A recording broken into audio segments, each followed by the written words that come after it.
ali José Guilherme Melchior, tivemos Roberto Campos, a gente tivemos pensadores sim de direita no passado, embora esquecidos por boa parte dessa moçada aí que está chegando e tal, no tal do movimento conservador.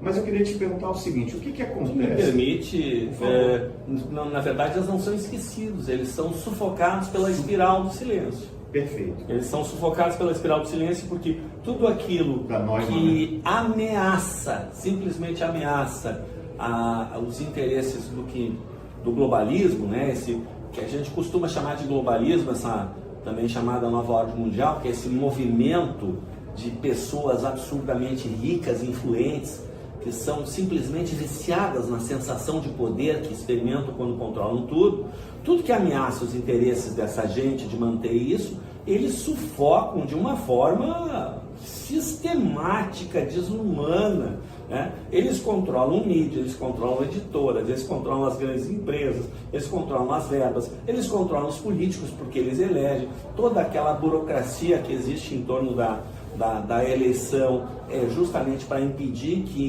que surjam. Eles têm pessoas infiltradas no meio do que seria um movimento conservador para fingirem que são da nossa turma, são alavancados, inclusive eles terminam se sobressaindo não raro, tá? E para quê? Para nos atrapalhar, que é assim que eles controlam, né? E a coisa está muito séria, tudo que está acontecendo nos dias atuais, eu acredito que daqui uns 10 anos para diante vão se referir a esse ano de 2020 como o ano que não existiu realmente, né? E tudo porque eles perceberam que apesar de tudo isso que eles fazem de sufocar o pensamento que desmascara as mentiras e os engodos do globalismo, tá? Desmascara as ilusões que alguns chamam de matrix ou holograma psicopata, tá? Todas essas, apesar de tudo que eles fizeram durante todo esse tempo e de todo o poder que eles exercem, a verdade aflora. Ela é teimosa como a água, rio abaixo, fogo, montanha acima, né? A verdade aparece. E eu dizia lá atrás... É filha do tempo, né? É filha do tempo. E eu dizia lá atrás que as pessoas nos chamavam de louco quando nós começamos eu fazia muito ativismo social, eu presidi Rotary, fundei o Rotary Moinhos de Vento, participei em inúmeras atividades assistenciais. Eu me dei conta que eu estava enxugando gelo, porque enquanto eu estava atendendo pessoas que tinham carências, existia todo um mecanismo de manutenção dessa carência, porque nós, humanidade, já atingimos no início do século a tecnologia capaz e suficiente para proporcionar a toda a população do planeta uma qualidade de vida superior a que nós, vamos dizer assim, uma classe média alta, dispomos. E isso não acontece porque no momento que acabar a carência, acaba o motivo do mimimi, da coisa toda que fazem esses operadores, né? Que na verdade existe uma coisa que as pessoas não se dão conta, né? Nós estamos numa guerra de quinta geração, uma guerra de narrativas, onde não usam mais armas, né? Começou, guerra de primeira geração era com pedras, né? Paus improvisados, depois começa a propulsão, né? Lanças aperfeiçoadas para ir mais longe, flechas, depois vem armamento de fogo, né? Depois vem o armamento de fogo de repetição, vem a destruição em massa, né? Mas não, a guerra hoje não se ganha sem dar um tiro, só com a desinformação.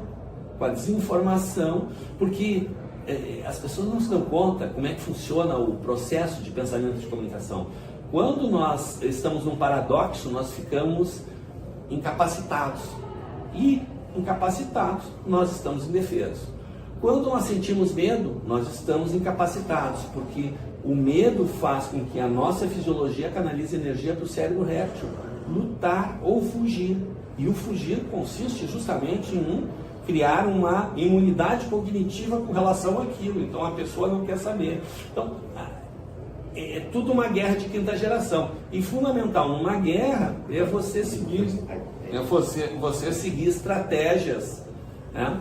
Como o melhor manual de estratégia, não inventaram nada melhor ainda, é o Sun Tzu, a arte da guerra, né? Você precisa conhecer o inimigo. E quem é o nosso inimigo? O nosso inimigo são essas pessoas absurdamente ricas, né? Mas eles têm uma característica, tá? Eles têm uma mutação genética que a medicina chama de psicopatia, que não é uma doença, apesar de estar lá no Código Internacional de Doenças, tá? E também no DSM, né? Que é sobre os distúrbios mentais. A psicopatia não é uma doença, é uma característica genética, tá? Que faz com que a pessoa não tenha as 3 características que nos fazem humanos. Quais são essas 3 características que nos diferenciam como espécie, nos caracterizam e que nos trouxeram até aqui, que a base do conservadorismo são essas características. Nós temos um mecanismo quase que praticamente automático, inconsciente, que a gente não se dá conta, embora ele seja feito no cérebro moderno, no chamado neocórtex, que é o juízo de valor. O juízo de valor é aquela análise que faz com que tudo que tu faz, e faz no sentido lato geral, que inclui até pensar, tudo que tu pensa, tá? Tudo que tu pensa passa por esse juízo de valor. O psicopata, esse mutante, ele não tem a característica da experiência emocional. E aí, como ele não tem experiência emocional, ele não tem remorso pelo que ele faz. E aí isso, junto com a falta de juízo de valor, torna ele um perigo nas decisões dele. Mas ele finge ter emoções, porque ele vê que nós, humanos, somos eu uso a expressão reféns das emoções, porque as emoções nos dominam. Tudo que a gente faz é baseado nas emoções, né? E eles usam as emoções para nos manipular, né? Simulam, né? Eles simulam as emoções. Ele mata a pessoa, vai no velório, ele chora, né? Ele chora e ainda diz, temos que descobrir esse assassino, e se possível ele já começa a botar a culpa em alguém que ele quer explodir. E eles têm uma facilidade de fazer isso, por quê? Porque como eles não têm experiência emocional, eles não são como nós, reféns das emoções. Você dá um teste para eles te dão a resposta correta, só que eles não usam a parte do juízo de valor, não tem atividade nenhuma, eles usam a parte racional, eles pensam como responder. Esse projeto começou há décadas e, aliás, quando se falava nesse projeto, a gente recebia uma tarjinha maluco, teoria da conspiração. A palavra teoria da conspiração, a palavra não expressão, ela foi criada em 1815, quando Rothschild and Gang fazem o que eu chamo o start do globalismo, seria lá, no golpe da Bolsa de Londres. Eles dão um golpe da Bolsa de Londres, um negócio que eles assumem o controle de toda a economia da Inglaterra, que era a maior economia do mundo, a maior frota do mundo, o maior poderio do mundo, e eles assumem o controle da economia, e a família real passa a ter que comer na mão deles. E aí eles até mudam o foco. Até então eles queriam acabar com as monarquias todas. E ali eles veem que eles podem controlar as monarquias ou trazer as monarquias e ser associadas, e se criou. E aí que tem digamos assim, ali que surge a estrutura, a formatação atual dessa nova ordem, que são pessoas absurdamente ricas e outras nem tanto, mas que são famílias reais, ou que controlam, ou que estão exercendo poderes, que são essas dinastias políticas, que eles até vão ganhando muito dinheiro com o tempo, mas na verdade eles estão lá mais porque eles são quem faz essa preservação. E o que acontece? Algumas pessoas começam a desconfiar pela forma como aconteceu o golpe, e que aconteceu, e começam a falar, e aí eles já na época possuíam o controle da mídia, né, controlavam a mídia, e tinham toda a rede de desinformação, que era o pessoal que espalhava os boatos e que fazia o assassinato de reputação de quem eles queriam acabar, né? Já existia aquilo há mais de 200 anos, vejam, nós estamos lidando com pessoas. Eu estou fazendo todo esse esforço aqui porque, do meu ponto de vista, a coisa mais importante que um conservador precisa saber é contra o que nós lutamos, né?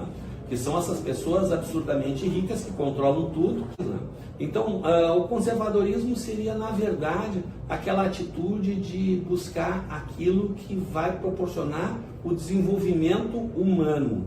Tá? E tendo em mente que toda a doutrina do socialismo, que na verdade foi criada, a palavra comunismo nasceu de uma reunião de banqueiros.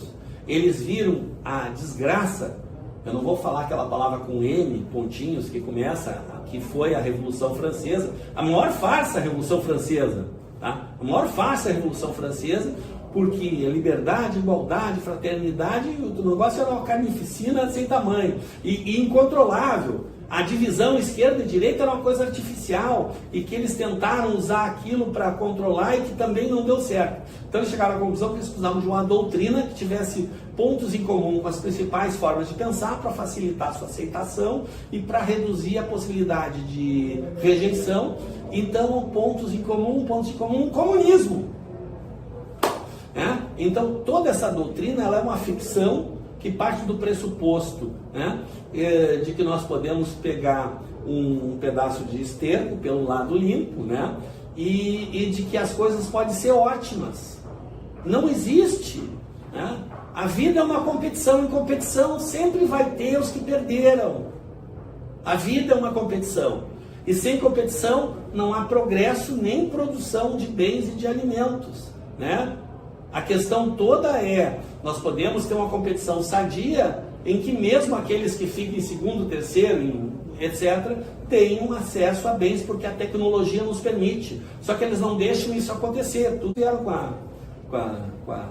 essa coisa aí do vírus chinês, e todo o terror em volta, porque o terror faz o quê? A pessoa fica com medo, não consegue pensar e nada mais funciona. Até a saúde. O medo, ele baixa a vibração e faz com que a pessoa pegue uma doença, tá? Mesmo que, ou, enfim, fique mal, qualquer vírus pega, além da questão da alimentação funcional, que é muito, mas são muitos assuntos, mas basicamente você precisa conhecer o inimigo. Eu quero fazer um documentário só sobre ti. Eu vou ter que fazer um documentário só sobre ti, porque os assuntos que o senhor abordou, eu tenho estudado bastante sobre isso, inclusive